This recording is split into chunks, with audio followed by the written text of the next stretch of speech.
Give it just a minute while the waiting room opens. 18.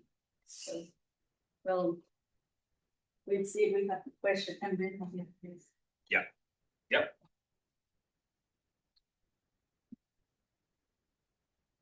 All right, go for it.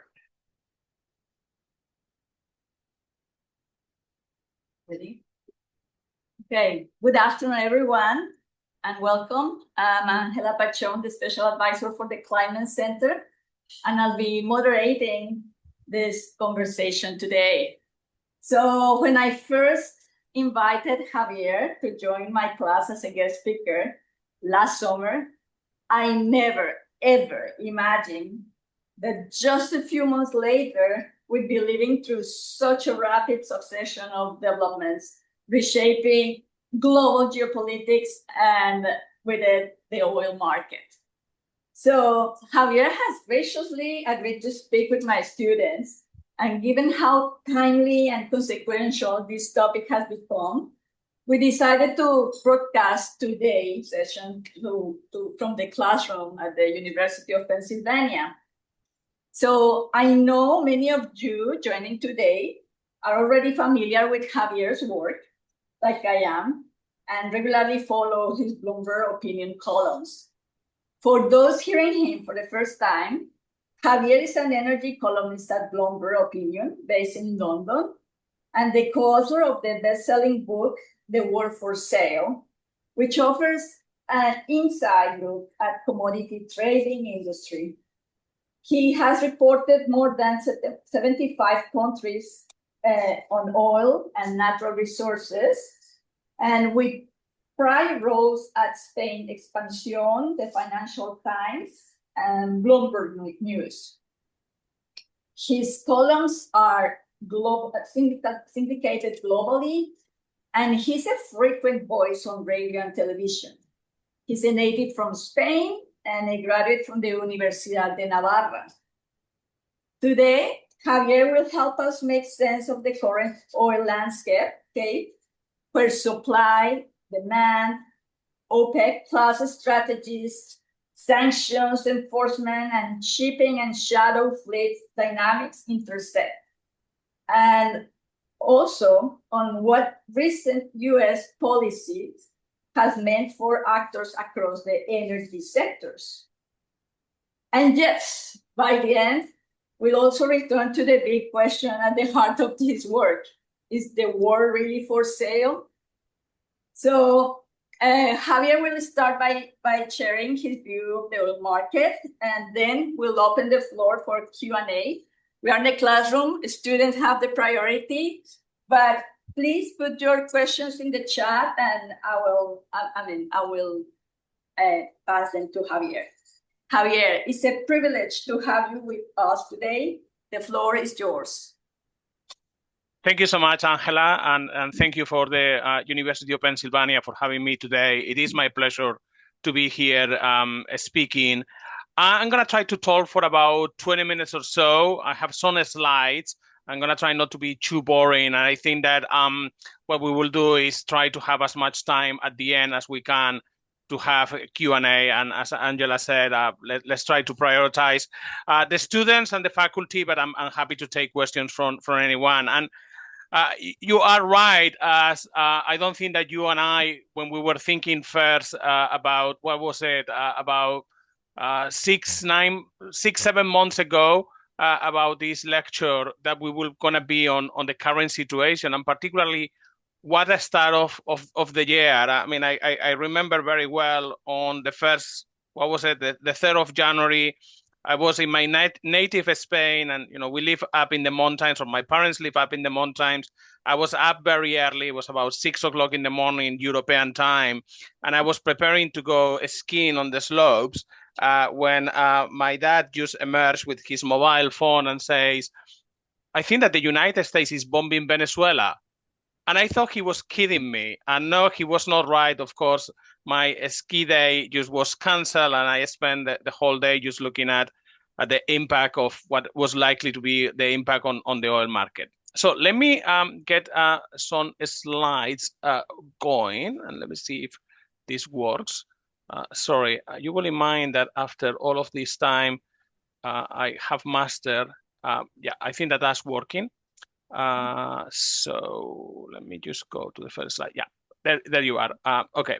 So one of the first things that I would like to tell you is, despite all this geopolitical turmoil that we see in the market, whether it is with Iran, whether it is Venezuela, Russia, Ukraine, and then, you know, the very cold snap of winter weather in the United States has increased the demand for fossil fuels, you will almost imagine that we are in a crisis mode and that the cost of energy has skyrocketed and we are paying very, very high costs for fossil fuels.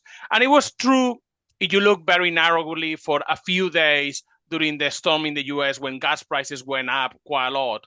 But if you look at, you know, where we are on oil prices, on gas prices now, coal, propane, the kind of the main sources of fossil fuels, historically, we are at relatively low prices. I mean, you see, this is an index that is produced by the International Monetary Fund with monthly prices, and that includes crude oil, natural gas, propane, and coal. So you get a very good sense of fossil fuel costs in the global economy. And it's about the same level as in 2006, 20 years ago. And obviously, we have quite a lot of inflation since then. I don't know the ages of some of your students, Angela, but I was just trying to get a sense of what is the kind of the adjusted price of a barrel of oil when we take into account the kind of the cumulative inflation. And I thought that perhaps the way that I could look at it is a barrel of oil is trading today just a little more, about $60 a barrel. It was more or less the same level 20 years ago. Well, let's look at how many lattes at Starbucks you could buy with a barrel of oil.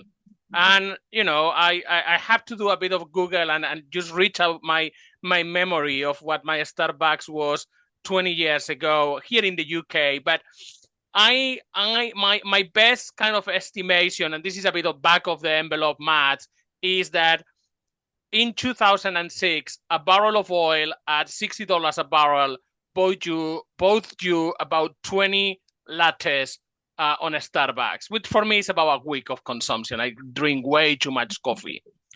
Today, you add all the inflation, the cost of just visiting a coffee shop has increased. $60 oil buys you somewhere between 11 and 12 lattes at a Starbucks. So, you know, from a historical point of view, energy prices have come down to moderate levels. We don't have anything panicking in the market. And if anything, the current scenario with Iran and Venezuela is the kind of thing that we thought a number of years ago that it will be $100 plus oil market. And the fact is that we are around $63 a barrel tells you about how much slack there is today on the global energy market, similar with gas prices, similar with coal, et cetera, et cetera. So when I look at 2026 oil market, what I see today, well, supply is running ahead of demand on a global basis, but short-term geopolitical risk, mostly the Middle East, are lifting prices. And also, we have had some of those geopolitical risks translating in actual losses of production. Venezuelan oil is only recovering now from the pre-crisis levels. Production in Kazakhstan is down in part because of a fire or a big oil field, but also because Ukrainian actions against Russian export outlets also damaged some of the outlets that Kazakhstan uses. So we have seen a bit of a supply drop linked to the fact that this geopolitical crisis do have a bit of an impact. But still, I believe that right now supply is running ahead of demand, perhaps not as much as I and generally the market thought that was going to be the case 3-6 months ago. The oil market itself is bifurcated in two. We have a black market with sanctioned oil from Russia and Iran mostly. And we have what I will call the regular market, the mainstream market, the non-sanctioned market. the black market for the very first time, and the black market is around 12 to 15% of global supply. For the very first time, I see a bit of trouble there. Through the last few years, I always assume that no matter how many sanctions we impose, the black market, those black barrels will find a way to reach customers. In part because the money was so tremendous. I mean, you have to bear in mind that the turnover of the black market is about $1 billion a day. So, the economic incentive to get those barrels flowing is huge. But we are beginning to see some trouble. Floating storage is building, on-land storage is building. Some countries are not buying as much. And it's in part because new sanctions have hit consumers of sanctioned oil, like India and Turkey. But it's also that there is so much oil available on the rest of the market that a number of countries have been able to switch from sanctioned barrels into non-sanctioned without really having to pay a huge price. One big factor right now in 2026 that is surprising me a bit is that China continues to stockpile crude oil for strategic reasons at quite a clip. We thought that after a significant stockpiling effort last year, Chinese buying for storage was going to decrease a bit in 2026. So far, the Chinese are on the market and they are effectively mopping up quite a lot of the surplus that we see. And OPEC Plus is on hold at the moment, but I do believe that perhaps the cartel will find that the market can take more of the barrels that they want to put. At the moment, OPEC is on hold. They decided that they were not going to increase production for the first three months of the year. But the question is what happens in April. That needs to be decided in a few weeks, at the beginning of March. And I see a potential for OPEC to decide to increase production again on paper, because in reality, due to these outages and due to the trouble that Russia is having to put some of his barrels into the market, the actual increase on production will be a lot smaller than anything on paper. So that is for 2026, where if not for this geopolitical risk, I will have expected by now lower oil prices, but I am not expecting that we are going to see significantly higher prices that we have seen so far. So, call it a market that really remains anchored around $60. What about the future? Because, the outlook for 2027 to 2030 is very interesting. Why I say that? Only a few years ago, and perhaps only 2 years ago, the consensus of many in the market was that we were going to see a dramatic slowdown in oil demand growth coming from the end of 2026, and certainly in 2027, we were going to be really witnessing the impact of the energy transition and oil demand growth really weakening and perhaps almost stopping. And we are beginning to see now very clearly, and this has been my long-standing view, is that the demand for oil was going to continue. So oil demand has been growing historically around 1.1 million barrels a day. And we are seeing something similar at the moment. There is some discrepancy depending on who you are asking the question, whether it's the International Energy Agency, the US Department of Energy, or other forecasters. Some they have like 850,000 barrels a day, others have 1.1 million barrels a day, but it's thereabouts 900,000 to 1 million barrels a day of incremental annual demand increase. We have seen that, and I am expecting that we are going to see that again in 2026, again in 2027, and very likely in 28, 29. So that means that we are going to have a surprise on the demand side from what the consensus was. I keep saying to everyone that cares to listen that peak demand in particular is the most misleading word in the energies vocabulary. And I say that because I grew up in the mountains, I say in the mountains of northern Spain, southern France. And when you tell me that something looks like a peak, I think about something like this, a triangle. You go up, and the up follows by a down. It's usually, you get the north face and the south face of a mountain, and more or less the north and the south are the same thing. You walk, you have all the effort of climbing, and when you reach the zenith, the peak, then it's the way down. With oil, it's more like the peak opens a big plateau.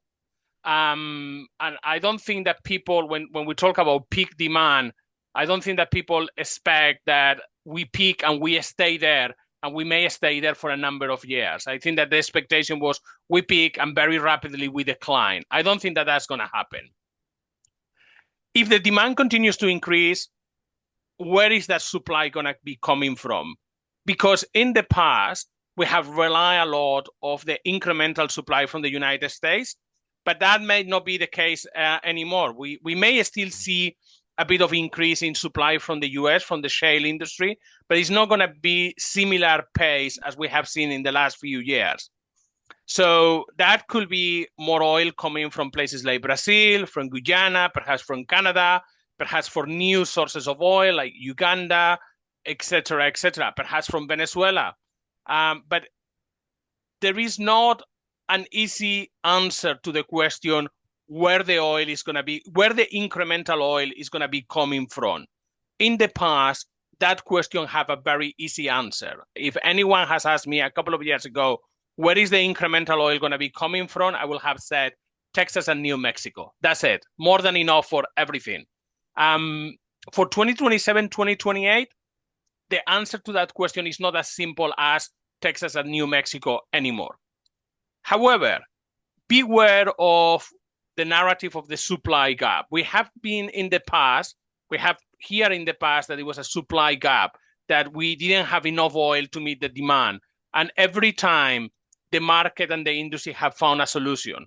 I typically say that betting against an oil engineer is a pretty bad idea, because if you give them enough time and enough of an incentive, they will find the extra supply to meet any demand. Of course, time and incentive or price is very important here. And there is a question of whether $60 oil is enough as incentive for the industry to provide that supply, that extra supply. I think that at the moment, we don't know for sure the answer, but I tend to think that we do not need significantly higher oil prices than today to meet the demand growth in the next few years. Is $60 perhaps too low for 27, 28? Perhaps. But do we need a price much higher than, say, $75 or $80? I am unconvinced that there is a need for for much higher prices than, say, $80 a barrel come 2027, 2028 to generate the incremental supply.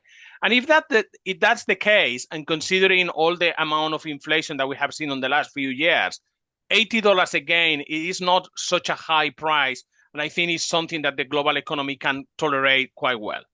One question that I think is important is that the industry will need to manage decline rates. Every time that an oil field starts producing, it starts aging and declining.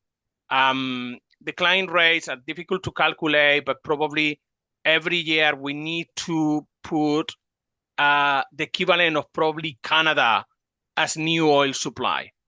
As the base of supply, the total amount of oil production goes higher, more than 105 million barrels a day currently.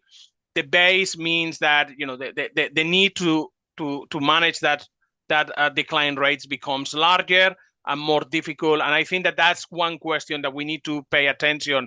And we don't know exactly how those decline rates are going to fluctuate in the future, in part because we have a new source of decline rate that is the US shale industry, and we have no experience of modeling that.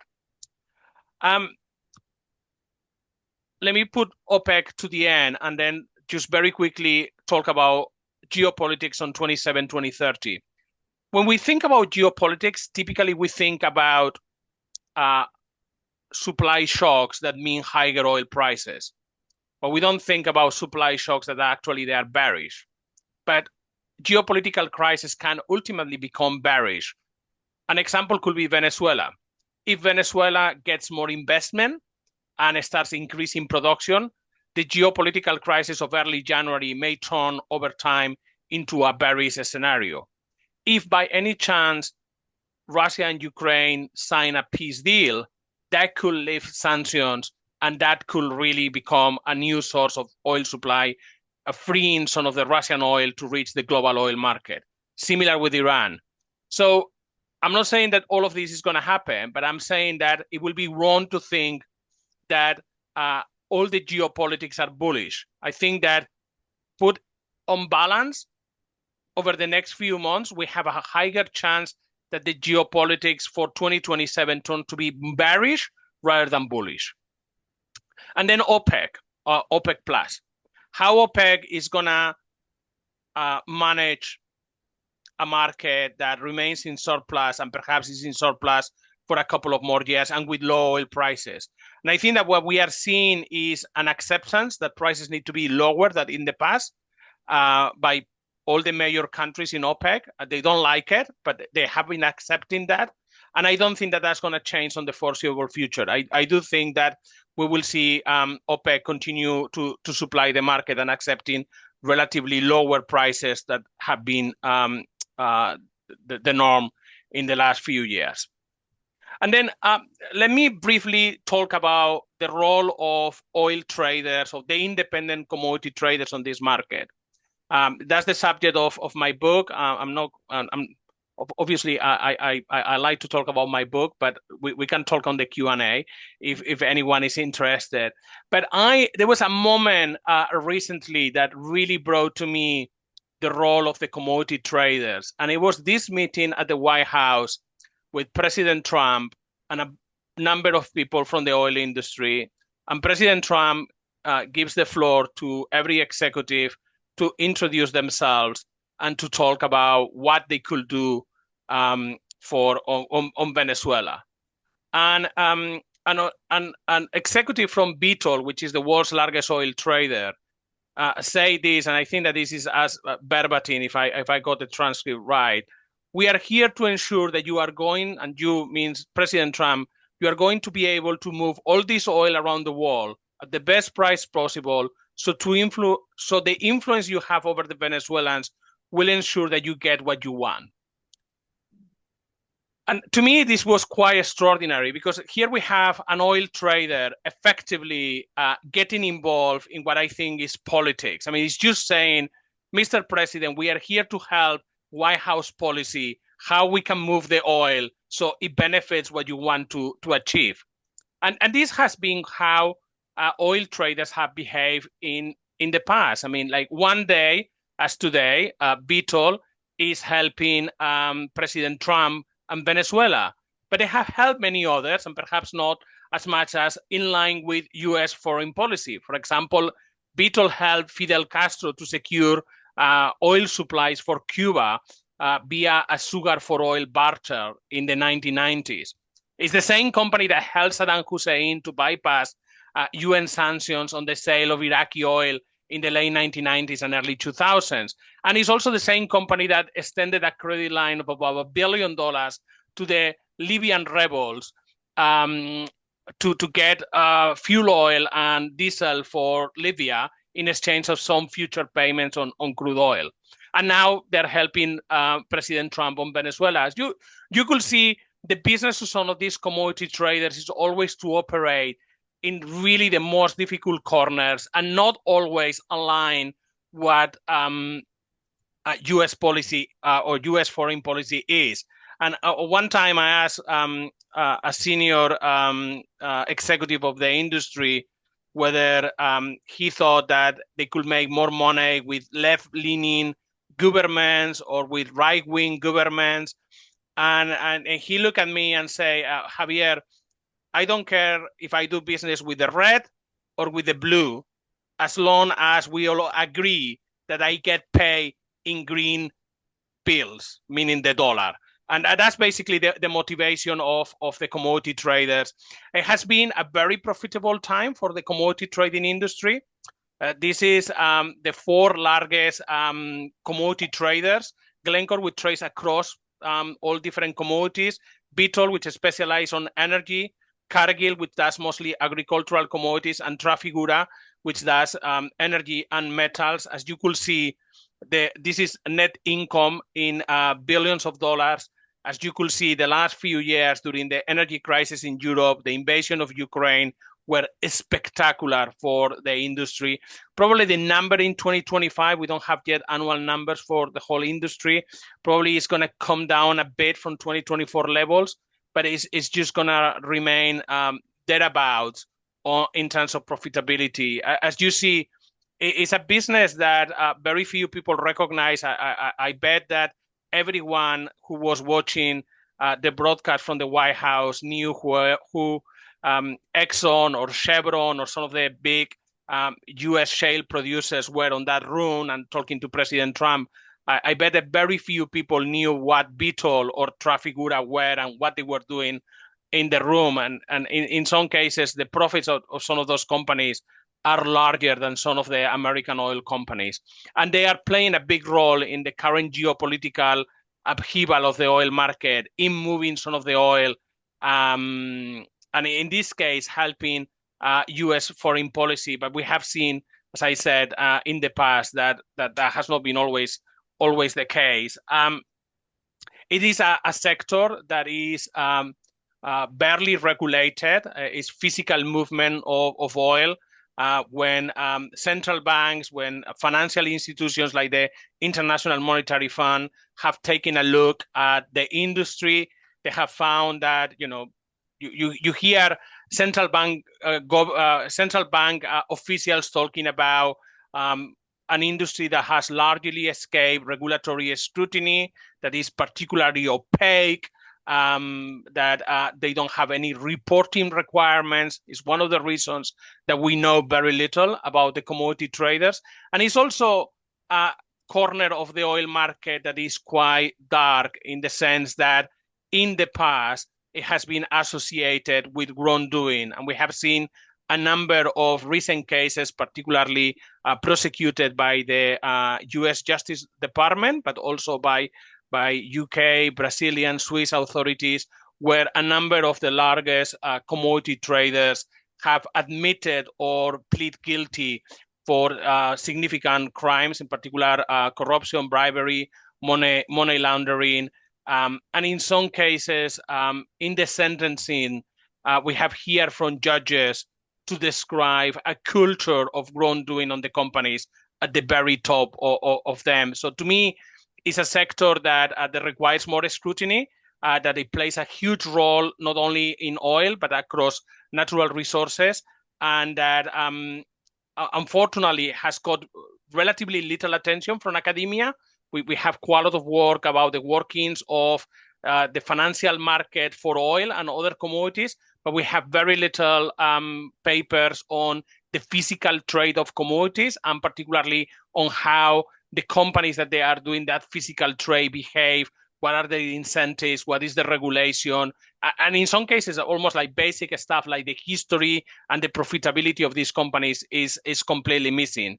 So I'm gonna just stop there, because I do fear that I have spoke for like 25 minutes, and then we can take it on Q&A. I'm very happy to talk about the oil market this year and the next few years, and also about the commodity traders.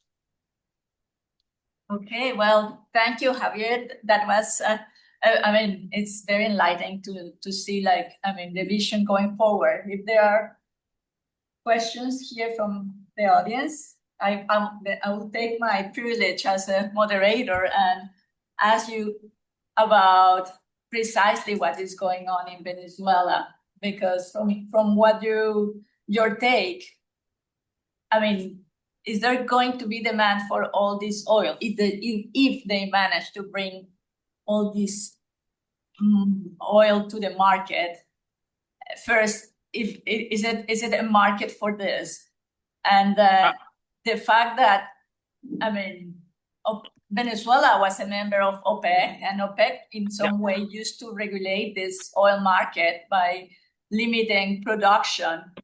But if the US is planning to flood the world with the Venezuelan oil, and Venezuela no longer being part of OPEC, if it's going to be under the control of the US, So how do you see this market adjusting, and is it really a demand for it? I was looking, sorry, I was moving around because I was looking if I could show a sample of Venezuelan oil so everyone can see how little it flows, but I cannot find my sample of Venezuelan oil. I will see if I cannot I don't know where I have it. It's somewhere on my office. Is there demand for Venezuelan oil? Yes, there is going to be. There is demand for Venezuelan oil. Venezuela has been producing 1 million barrels a day over the last few years, and there are takers for that oil. Let's not forget that only 5 years ago, Venezuelan production fell to 500,000. And since then, the Venezuelan authorities were able to increase production. They doubled production to 1 million barrels a day or thereabouts, and the demand was there. The U.S. refining sector across the Gulf Coast of the Gulf of Mexico have historically processed a lot of Venezuelan oil, and those refineries not only are able to, but they were built for running or processing Venezuelan oil. So I think that the U.S. will have the appetite for that oil. It will probably displace some Canadian oil, some Saudi oil, certainly.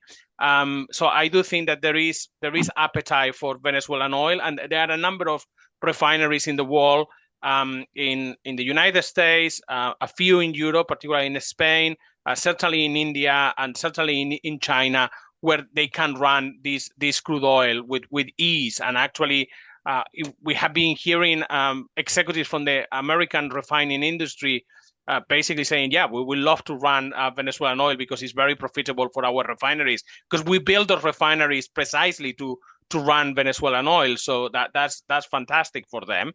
The question is how much Venezuelan production can increase. I think that I will divide the answer, in two parts. Is what is the low-hanging fruit, and then the difficult stuff. And typically, the market has taken the industry has taken a lot of the commentary has been quite negative, as there is not much future. Venezuelan oil is very expensive to produce and is difficult to process. It's heavy. It has a lot of sulfur, so it's difficult to process. And a lot of that is true. And it's true that companies are going to be very hesitant to go early into Venezuela because there's a lot of uncertainty. Some companies like Exxon have been nationalized twice in Venezuela over the last 50 years. So I think that when the CEO of Exxon say, I'm going to take my time, you have that experience that you have been nationalized twice. I understand why the hesitation. But let's not forget that America's second largest oil company, Chevron, is already in Venezuela and is producing in Venezuela. So the hardest stuff will take probably any time between 5 and 10 years from now, and it will require billions of dollars of investment. And that's not going to happen until we have more political stability in Caracas and we get a sense of who is going to be in charge in the future there, which we don't really know today, and whether there's going to be a democratically elected government or not, rule of law, what kind of economic program any government is going to follow in the future. But there is some kind of, I don't want to call it easy stuff, but perhaps low-hanging fruit of incremental production from the existing oil fields, repair, maintenance. Just as someone who knows the industry very well put it to me, is that pump that failed 6 years ago, repair it now and replace it now. Is that workover, which is drilling a well to make it clean and nice. Forgive me, all the petroleum engineers who are listening to the call. It's just I'm trying to simplify, but do a workover, which again, it should have been done 4 years ago. It was delayed, and it was delayed, and again delayed, and let's do it now. There are a number of things that over the next 2 years, I think that could increase production perhaps by 200,000, 300,000, 400,000 barrels a day, that over 5 years you could bring Venezuelan production anywhere from the current level of 1 million to perhaps 1.5 million barrels a day, which is not a lot, but it's not nothing. And, that will really give the country quite a lot of extra money, which Venezuela is desperately going to need. whether they will stay in OPEC. At the moment, Venezuela is a member of OPEC, but it's not part of any production scheme. They're basically free to do whatever they want. My working theory, if I can put it that way, is that Venezuela will remain inside OPEC, but not to have to be part of any production deal for the time being, and which is perfect because you get all the benefits of being there and none of the cost of being part of the OPEC group. So that's kind of my current assumption based on conversations with American officials and people close to the government in Venezuela. Okay, and now a follow-up because we just saw I think it was last 2 weeks ago, the hearing where Secretary Rubio was talking about their commitment to bring this money back to Venezuela because initially President Trump had mentioned that this oil will serve to pay the debt of the Venezuelan government. Which is quite substantial with not only with oil companies, but all the other, I mean, even states like China. So, but I mean, we saw as well that when they used the first cargo that the government of Delcy Rodriguez sent, they were using Vitol and Transfigura. And one of the issues of the collapse of this regime, I mean, before the Maduro's event, it was really the rampant corruption about this oil and how, I mean, the lack of transparency. Even there were sanctions, as you said, there was the shadow fleet, but all these revenues were really going nowhere. And I mean, clearly they were not going to the country, and the result was like this very distressed economy. So if the government would really want to regime change, but at the same time they are using like Vitol and Transfigura, and as you mentioned, have been, they are accused of bribery and corruption, rampant corruption in many countries where they have operated. I mean, is this really a possibility of regime change when you are really, I mean, you depend on these oil revenues, but at the same time, you depend on these shippers that are so corrupt? Yeah, I mean, I do think that a lot more transparency is needed on the oil dealings of Venezuela and the role of the U.S. government. I mean, recently, Secretary Bassett of the U.S. Treasury was asked what statute are you using to manage, under which authority you are managing the Venezuelan oil revenues, and basically he told Congress that he didn't have an immediate answer, and he promised a congressman to follow up soon. I mean, I find quite distressing when a U.S. official doesn't know what law he's following to do something and needs to check with the lawyers, and it kind of indicates to me that they don't know. But look, I mean, and the system is the U.S. government is allocating the oil to commodity traders who then find a customer for that oil. The money is paid on a bank in Qatar. And then the U.S. government decides to send the money to the Venezuelan government, and for whatever use the U.S. government authorized that money to be used. There is no transparency on all this process. We don't know if any of this is going to be audited. We don't know how and why these two commodity trading firms were selected initially to do the job, and what fees they are charging, if any, or how they are making any profit. So there are a lot of questions that the U.S. government has yet to explain. I can understand that there was a desire to move the oil quickly because the Venezuelan industry was at risk of collapsing because lack of storage capacity. But we are not there anymore, and a lot more explanation and transparency is certainly needed.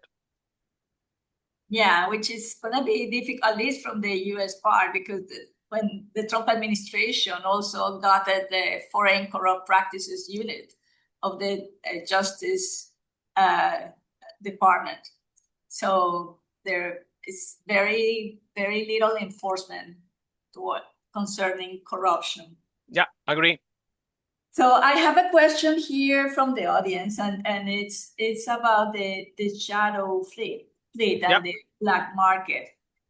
I think you said it's 12% of the global supply, but with the actions that have happened in Venezuela, what is going also on in Iran, in your view, is this the end of this shadow and oil market? I mean, certainly we have removed already 1% of the market that was on the Venezuelan oil accounted for 1% of the global oil market. That has moved from sanction to unsanctioned oil. So we have removed it there. And obviously that means a number of oil tankers that were serving Venezuela no longer need to serve Venezuela. Venezuela has switched from the black market into the transparent market, or the mainstream market. So that certainly is the end of Venezuela participation on the black market. Russia and Iran, I think that there is a chance that Russia moves through 2026 from the black market or sanctioned oil into non-sanctioned oil, because I do think that there is a chance at least that there will be an agreement between Russia and Ukraine. And I cannot believe that an agreement can be achieved without at least a partial rolling back of some of the US and European sanctions on Russia. Also, we do not need an official rolling back. We just need that Washington nods to a number of buyers that is not going to be really enforcing any of the sanctions. So that will be, again, a significant reduction of the dark fleet or the need of the dark fleet. With Iran, I'm not expecting a change there, and I will expect that the dark fleet will continue to play a significant role in Iran. But Iran today is mostly a one-to-one trade. It just goes from Iran into China, and that's it. I mean, like 95% of the Iranian oil goes into China nowadays.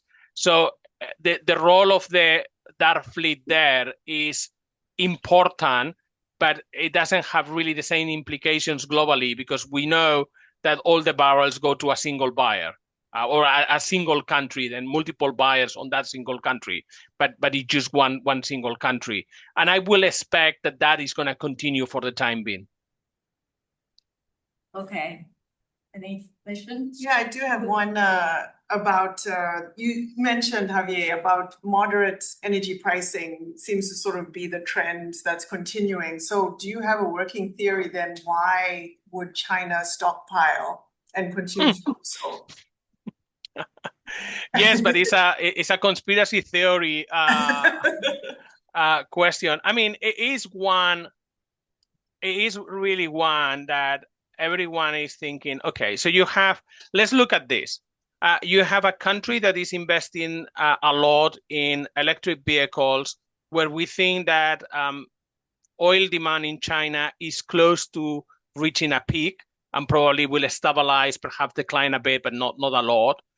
Is a country that has already built a significant strategic petroleum reserve, the size of the kind of what industrialized countries like Germany, the UK, France have, and approaching the size of the American reserve. Why China will continue buying so much? I mean, an easy explanation is, well, they are doing exactly what we did after 1974. They learned the hard way, 73, 74, sorry. They have learned also that they are vulnerable to a supply shock. You cannot predict. You could plan for moderate prices, and then something unpredictable happen in the Middle East, and voila, you have much higher prices. They are very dependent on imports, because their domestic production is not nearly as large as the US production is. And they have also seen that the United States is able to weaponize sanctions in a way that we thought was unthinkable, with tariffs in particular, where you can restrict the flow of commodities to a particular importing nation. I mean, we are in that sense, and the price of oil is about, is historically relatively cheap. So why not to put that oil into a strategic inventory now? That will make sense. I mean, if you think about it, we build, I mean the West, the United States and Europe and Japan, those countries built their strategic stockpiles in the late 70s and early 80s, when the price of oil was on an inflation-adjusted basis much, much higher than today. I mean, we bought oil for strategic petroleum reserves at really very high prices. China is buying it at relatively low prices, and particularly when they are putting some of the oil from Russia and Iran that they're buying at a deep discount to the market that it ends on the strategic petroleum reserves. All of that makes sense. The conspiracy theory inside me, or the conspiracy theories inside me, will say, perhaps China is preparing for something else. And I'm just going to leave it there, and everyone else can think about what the something else is. But that also makes sense. And yeah. I cannot tell you which one is right. I know that one, I put my hat of conspiracy theory person, and just getting older, and I just see conspiracy theory everywhere. And I can think, I can't see a situation where a geopolitical flare-up happen in Asia, where we are like, now, it was clear what the Chinese were thinking. But at the same time, I told to officials and people close to the industry in China, and they tell me, well, it only makes sense for us to stockpile. We need a bigger stockpile. We have 1 billion people in the country. We have huge energy demand. The price is right. Why we should not be stockpiling? Europe and the US did a stockpile 30, 40 years ago. We are just doing it now. That also makes sense to me. Can I ask a quick follow-up? You sort of mentioned the weaponization of sanctions. And on this one, I'm interested in your viewpoint on this, because it seems a lot of the so-called dark actors come from the Western world. And it seems that the sanctions also come, in a sense, from the same part of the world. And so can you speak a little bit to that tension that exists, and whether the sanctions actually affect change or just sort of multiply the problem over time? No, I don't think that they affect some change. I mean, the sanctions have a limit that is very difficult to enforce.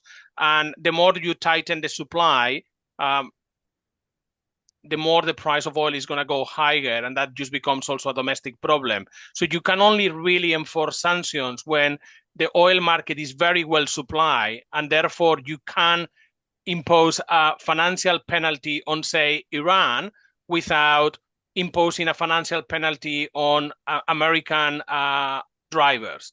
And that's what we are seeing today.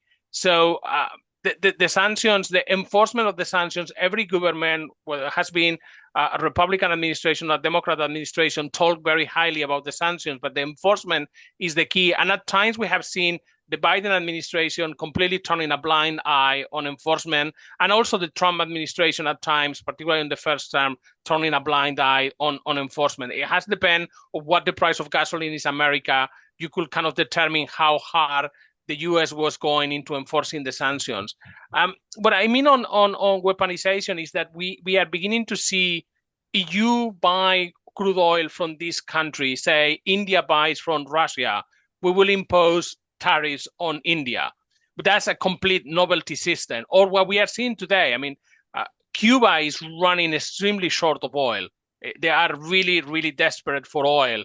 And the main reason is that Venezuela is not supplying any more oil to Venezuela. And Mexico, which was supplying, has been warned by President Trump that if they dare to supply oil to Venezuela, they're going to be hit by tariffs. That is a complete new way of using sanctions and tariffs to affect oil supply and who can buy oil from who, that we have never seen in America. And because, if President Trump is willing to do it with Cuba, what stops, I'm just going to say my home country randomly, what stops the Trump administration to say, if Brazil, if Saudi Arabia is selling oil to Spain, we will impose tariffs on them. We have never seen this use of oil and trade tariffs and oil shipping sanctions in the way that the White House is doing today. And I know where we started, but I have absolutely no idea 3 years from now where we are going to be. But when you start using oil, it becomes a very easy tool to use, and it can be a very powerful tool because much that there has been a huge investment in green energy over the last few years, the global economy still runs on fossil fuels. So you deprive a country from the ability to buy oil because the sellers are afraid of selling to that country. You could really bring a country on his knees very quickly. Yes, we have another question here. Rita, I think maybe. Okay, yeah, I want to know like the history of commodity traders, like how do they become a thing? How do they gain this international impact? And why don't like countries sign treaties or like purchase agreement with each other, but through those commodity traders? And may I add a question from the audience on the same topic. What value does having commodity trading provide the world? So let me tell you, I was teasing one time the chief executive of Vitol, which is the world's largest oil trader, a gentleman called Ian Taylor, which sadly passed away a few years ago.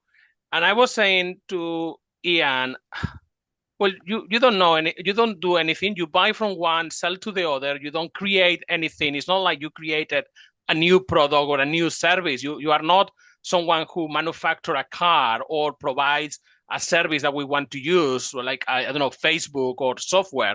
You just buy from one and sell to the other. I mean, like, what do you do? I mean, like, why? And he said, well, that may sound you that we don't do anything, and it's very simple, our business.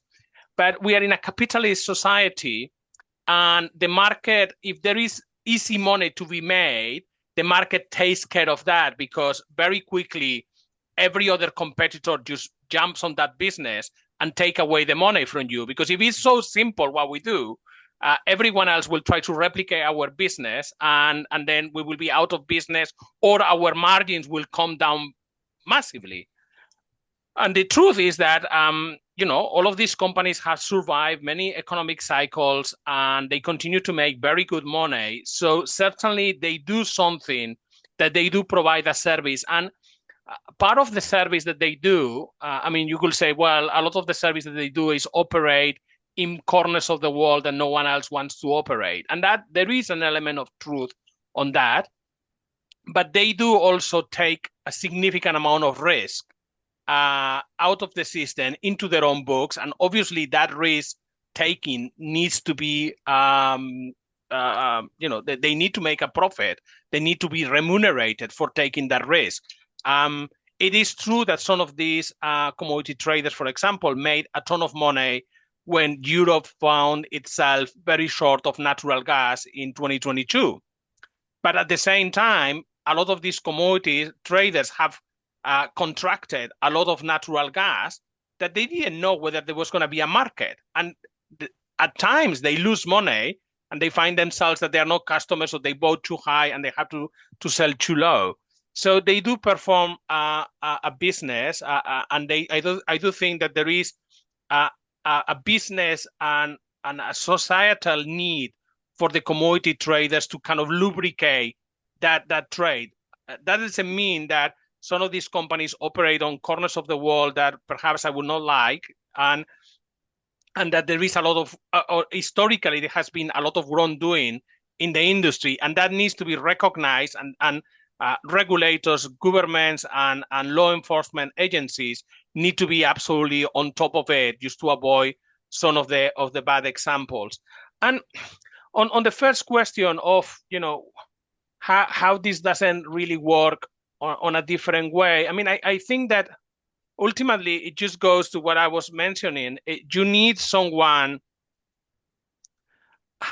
Let me put it on. When I was trying to explain what my book was about, to my 11-year-old niece, and I said, "Look, when do you like cakes?" And she loves chocolate cakes, obviously. I mean, she's 11. I'm almost 50, and I love chocolate cakes myself. And I said, well, if there were no commodity traders, you will have to go to West Africa, buy from the farmers the cocoa beans, and then process and find a ship to send it all the way to Europe, and then blah, blah, blah, blah, blah, blah. And you need someone who is specialized on that supply chain. In some ways, they are the kind of the UPS or FedEx of the world of natural resources, making sure that supply move from areas of surplus to areas of deficit. And that role has been around since the beginning of mankind. I think it will continue. The industry has been a big beneficiary of globalization. I think that the industry looked very different until the beginning of the kind of the globalization era, let's say the 1960s onwards. It benefited a lot from the collapse of the Soviet Union, because all of a sudden a huge block of production and consumption of commodities integrated in the global economy. It benefited a lot from the surge and the boom of China. And it also benefited from the emergence of more sophisticated financial markets for commodity trading. I mean, we all kind of think about oil trading as something that has happened in New York forever. And actually, you guys, generally, the class is younger than me, but oil only started trading in New York in the early 80s. Before that, no one was trading oil in a financial market. But the emergence of a derivatives market for oil and other commodities really helped the commodity traders also to offset some of their own risk into the overall market, allowing them to trade significantly more quantities of commodities. Okay, and I think I have here a final question, because we are going to be running out of time. So you show that energy prices are historically moderate, yet trading houses are making record profits. To what extent do you think today's price volatility is driven by physical supply and demand versus financial and informational advantages held by commodity traders?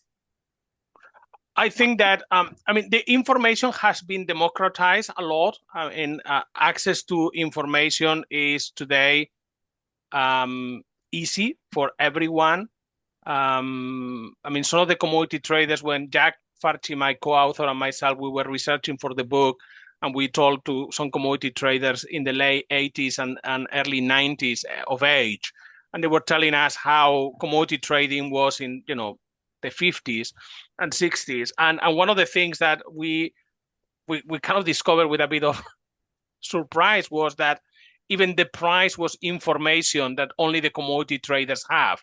That because they have more advanced telecommunication systems, say that some miners in some places in Latin America will be selling to the commodity traders at the price of last week, without realizing that over the last few days, the price on the market has increased significantly. So effectively, on day one of the transaction, the commodity trader was already making money because he has a more up-to-date information on what the price of that commodity was. That doesn't happen today anymore. And you go anywhere and everyone knows the price. But I think that the commodity traders still have a huge advantage on how they process that information and how they analyze that information. They do have better views, I still think, on particularly demand flows, because they are in contact with so many customers. They really they have a feeling of what the demand is on real time. Most of us have to wait for monthly data for oil demand, which sometimes is delayed 2 months. And the commodity traders, some of them, they have their own gas stations where they are selling gasoline, and they're getting a sense in real time of what the demand for a commodity is. That gives them a lot of trading advantage. that is very good for them. Commodity traders typically make money in any kind of market. Yes, a bullish market with high prices tends to increase differentials, which is what the commodity traders care, and they typically make good money in those markets. But oversupply markets also can be very good for a trading perspective, because you can buy, say, oil at today's price, put it on storage, and sell it forward to the price of a year later, which typically is higher, and pocket the price difference. Obviously, you have the cost of storage, the financial cost of the deal, and some operational issues. But I have seen commodity traders making, one of the best year ever for the commodity trading industry was 2020, when the demand for commodities collapsed because of the pandemic. So the view that commodity traders only thrive when prices are high, that view is wrong. Okay. Well, I think we're getting to the end of the session. We're gonna thank Javier. Thank you so much for joining us, and to the audience that are online as well. Thank you for joining us. I want to remind everyone that we're having in 2 weeks Energy Week at Penn, and with many events and conversation and insightful as this one. So a round of applause to Javier. And I hope we'll follow your column. So we're gonna hear from you more and more about what's going to happen in Iran and see your predictions. Thank you so much for having me. Thanks to the university and you, Angela, for organizing, and thank you for the questions. Really, really a pleasure. And I'm quite active on social media, so you guys have any questions, you can drop me a message on LinkedIn or Twitter or whatever it's called these days, and I will try to follow up. Just give me a bit of time, because it's International Petroleum Week in London this week, so it's pretty chaotic. But I will try to follow up with any questions. But thank you so much for having me. Thank you.